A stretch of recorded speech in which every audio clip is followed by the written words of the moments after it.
today we're changing the bedding, which is boring and mundane and not normally worth sharing. However, we found during the COVID crisis in the situation that most mornings we've woken up with bedsheets untucked like this. It's really, really strange. We've never had a problem with it before, but as soon as COVID and lockdown and that whole situation has kicked in, we're waking up with messy bedsheets, which says something about our sleeping habits. Mine particularly, because this is my side of the bed. Very strange. So it's about 25 to 3 on Monday afternoon. James and I have both had our lunch. There is some laundry that's kind of getting a bit stuck in the washing machine. Well, the washing machine is on a 10-minute cycle that lasts, well, says it lasts 10 minutes, but it's been like that for the last 20 minutes? Yeah. Our washing machine has issues. Anyway, once that's been sorted out, we are going to be going to feed the ducks. Also, win for me today, James allowed me to trim his hair. So he's been saying over the last week or so that his hair is getting a little bit longer, and as it's getting hotter weather, it's getting slightly stickier, but has been uncomfortable about me trimming it. So I've said all along I would only take off a little bit at a time, because otherwise it does really look like your wife's cut your hair, and I can always take off more if needed, but if I only take off a little bit, it's not going to be obvious. So I did that today, and miraculously, quite to my surprise, after me trimming the top bit, James said, well, could I actually do a bit here and a bit here around at the sides? I was like, whoa. So that passed with less incident than I was expecting. James has told me he's happy with the result. I have no reason to believe he's fibbing to me. He's also lurking just in the doorway, listening to everything I say. But yes, he now knows that is an option should his hair grow longer before he has the chance to get to a proper barber's.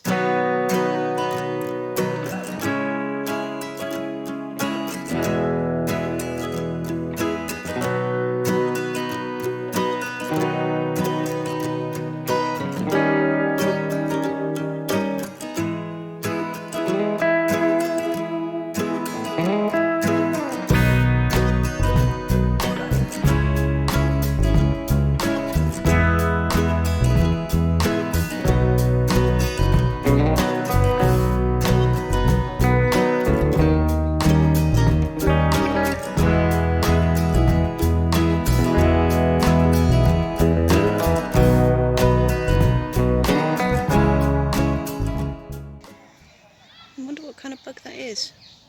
Well, I'm sure if you've got a nice picture we can find out. Definitely, yeah. It's a beetle. It looks like a beetle of some kind.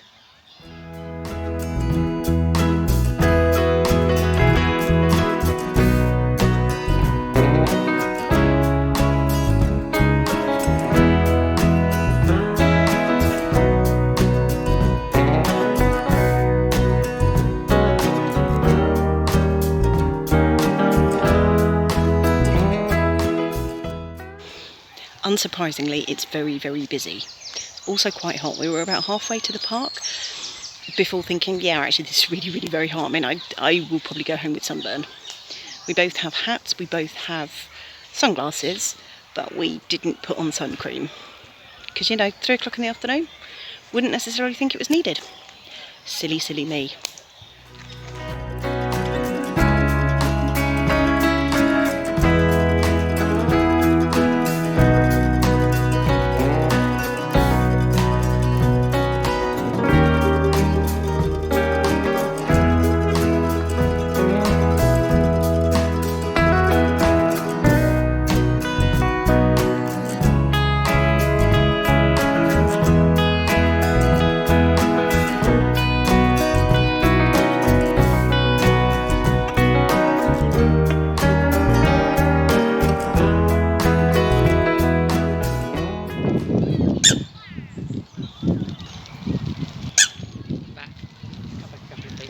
Still bounce just a little bit. Bounce just a little bit undecided about Our presence and the little one.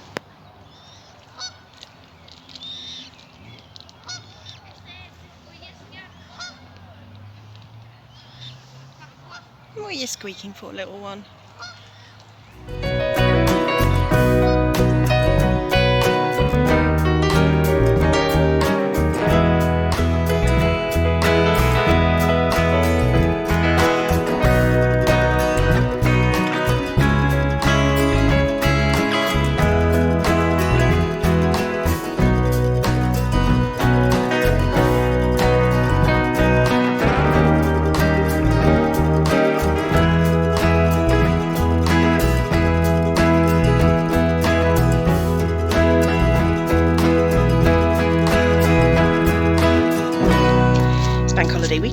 having a barbecue. Can you tell I'm pleased about it? It's outdoors, time with my husband, and food all together. Can't be topped.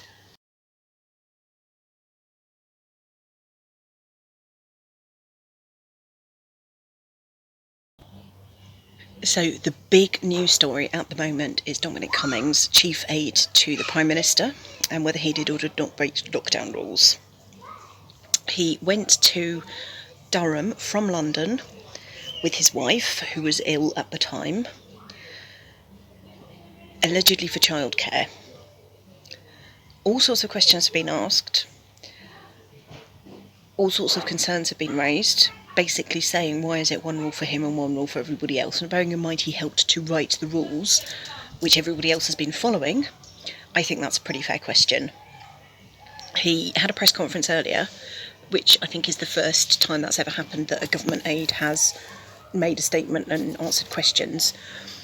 And even that seemed to be contradictory. So there's some allegation that he went to Barnard Castle, and he said he was on his way home to London and his child wanted to stop to go to the loo, and then about 2 minutes later said that actually the trip to Barnard Castle was to make sure he was well enough and safe enough to drive all the way back to London.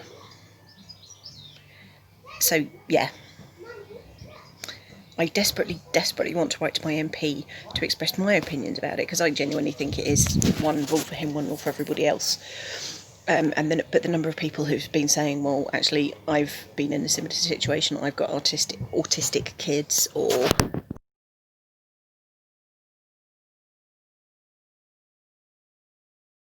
my child was ill and I didn't have childcare, or my job was really important, but actually I didn't travel to the other end of the country as a result.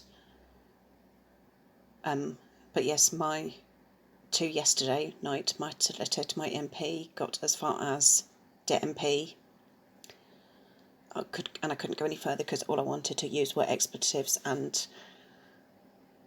name calling and stuff like that. I have calmed down slightly now, but in my opinion only, if you are going to make the rules and then not keep them yourself, you're a hypocrite. Nobody is arguing about his health. Nobody is arguing about the need for childcare.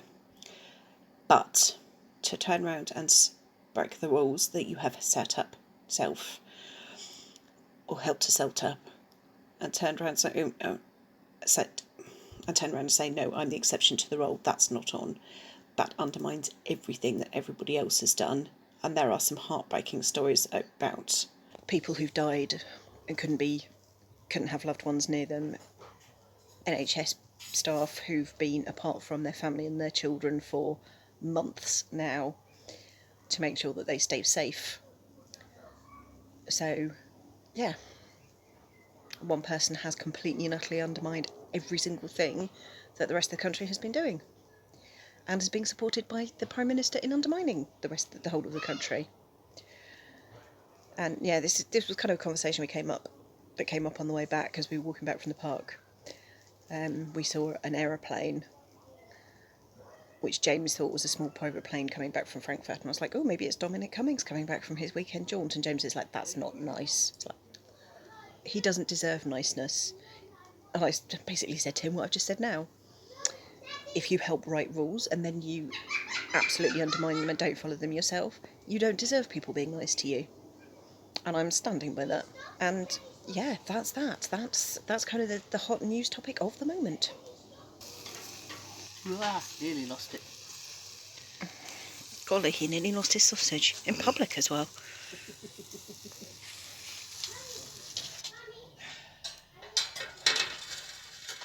So there have been swallows, or possibly swifts, flying around the sky earlier today, but as the name suggests, swifts are quite quick, so I'm not sure if I actually got any on camera.